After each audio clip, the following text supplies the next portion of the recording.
Ada mau tulang kecuali ada amplopnya. Jujur lah Pak. Orang bayi ini mun kada di amplopi ya kada tulang. Tanya dulu amplopnya berapa aja. Mun amplopnya 5.000 kada ditulangi. Mun ping 2 hanya ditulangi. Orang bayi ini sebagian orang yang tadi matre yang apa ngarannya itu melihat daripada kesenangan hanya dari si matre, ya datang ke suatu tempat ketika ada matre yang ada uangnya. Kalau enggak, kita yang hadir di sini, saya yakin bukan karena uang, ya kan? Karena pulang nanti dia bawa uang lah kira-kira, bawa lah Pak, dapat dari Pak Soleh lah, ping 5 butik, ya kan? Dapat lah Pak Ji, jujur Pak Ji, ada berangkat kita. Tetapi kita hadir di sini karena keimanan kita mengharap daripada kemuliaan dari Allah SWT supaya tercatat sebagai orang yang istiqomah. Karena janji Allah, mereka yang mengatakan Allah sebagai Rabb-nya, Tsumastaqom, dia terus menerus tidak pernah berhenti. Kalimatnya pakai bil bedore, Tsumastaqom, dia senantiasa. Ya, apa itu senantiasa? Kada pernah magang. Sepanjang umurnya dia gunakan untuk ketaatan kepada Allah, kada pernah putus.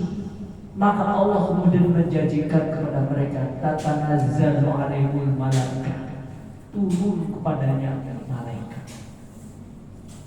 Jadi orang-orang yang terus-menerus itu didatangi oleh malaikat. Imam Ibnu Katsir dalam tafsirnya, kapan datangnya malaikat? Wah ini ada sampai hari ini belum pernah ketemu malaikat. Mungkin bisa jangan ketemu dulu sama malaikat Israel lah. Bacakan mati kita. Kapan ujian Ibnu Katsir? Karena pada saat sakaratul maut. Jadi orang-orang yang istiqomah itu jelang sakaratul maut diberikan kabar gembira oleh malaikat. Allah mengutus malaikat kepada si orang yang wafat untuk mengabarkan kegembiraan. Padahal yang hidup betitikan air mata lah, ya kan? Coba kita mau meninggal, bini kita bisa menangis toh, anak kita menangis, tapi kita yang mau meninggalkan daripada dunia ini justru tersenyum bahagia. Kenapa? Karena malaikat mengabarkan kegembiraan. Bagaimana caranya? Allah takhafu wa la tahzanu. Jangan kamu sedih. Jangan kamu sedih, jangan takut. Kamu ini orang-orang yang sudah istiqomah di dalam umur kamu, habis umur kamu untuk taat pada Allah. Jangan sedih. Biar aja tentang hidup sedih ada bapak, tapi kamu jangan sedih. Wa basyiru bil jannati allati kuntum tu'adun. Kalau di umur akhir Allah gembirakan. Hadirin jamaah Allah. Jadi luar biasa balasan Allah kepada kita orang-orang yang istiqomah. Beliau mengatakan wa inna min aqdamil karamati al istiqomatu ala taati. Mereka istiqomah di dalam ketaatan.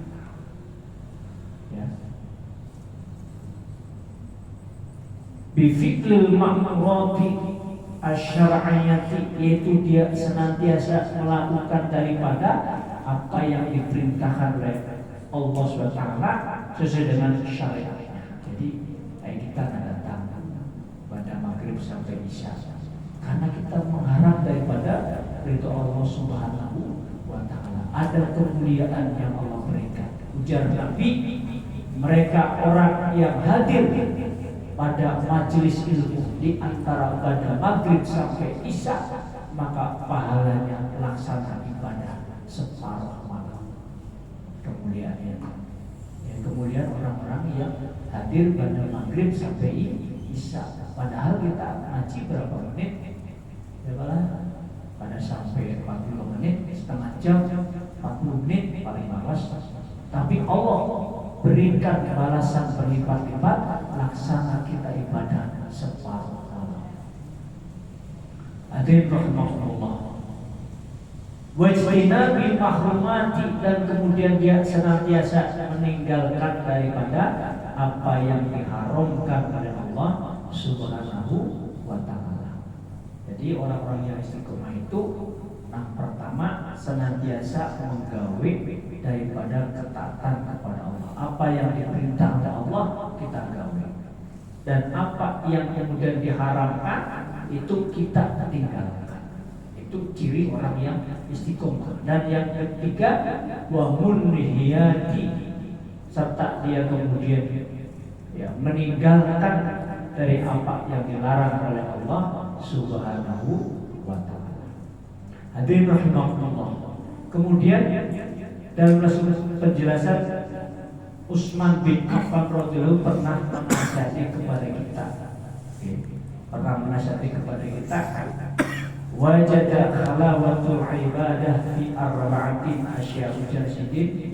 Utsman bin Affan itu seorang sahabat Nabi, Khulafaur Rasyidin yang ketiga, seorang sahabat yang mulia, dan dia termasuk daripada Khulafaur Rasyidin, khalifah setelah Rasulullah Muhammad sallallahu alaihi wasallam.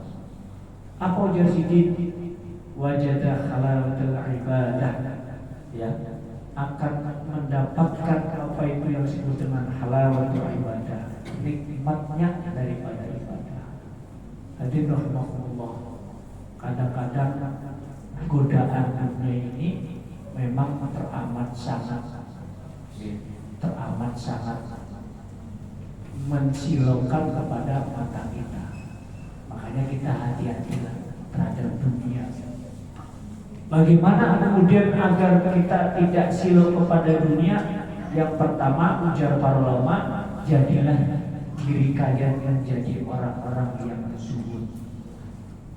Kalau kita ingin kemudian tidak silau dunia, maka jadilah kita orang yang zuhud. Apa itu orang yang zuhud? Dijelaskan, mereka yang akhadha dunia ma'adro alaihi. Mereka mengambil daripada dunia sekedar apa yang diperlukan, apa yang kita perlukan.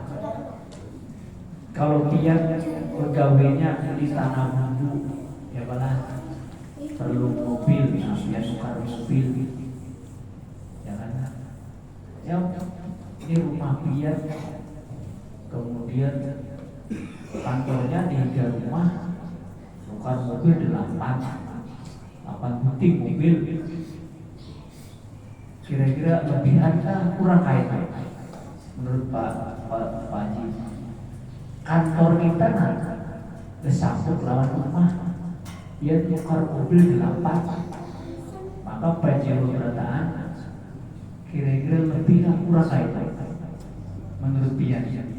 Lebih, yalah.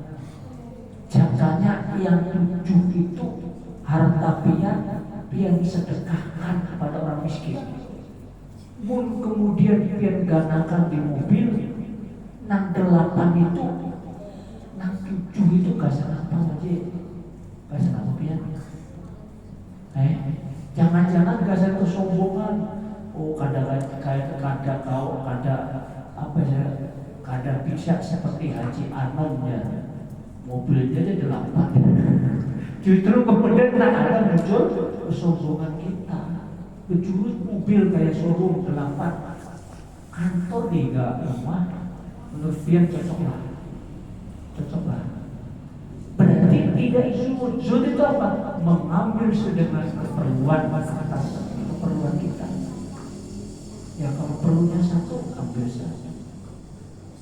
Ya kan? Jangan melebihkan. Ujar Nabi dalam satu penjelasan riwayat, termasuk daripada awal kebaikan seorang hamba Allah, yang pertama adalah dia ada keimanan. Jadi kalau kita sudah ada iman, itu awal daripada kebaikan. Yang kedua, kata Nabi, dia senantiasa bersedekah. Selain dia punya keimanan, kemudian dia bersedekah. Bersedekah itu apa? Memberikan sebagian harta yang kita miliki kepada orang-orang yang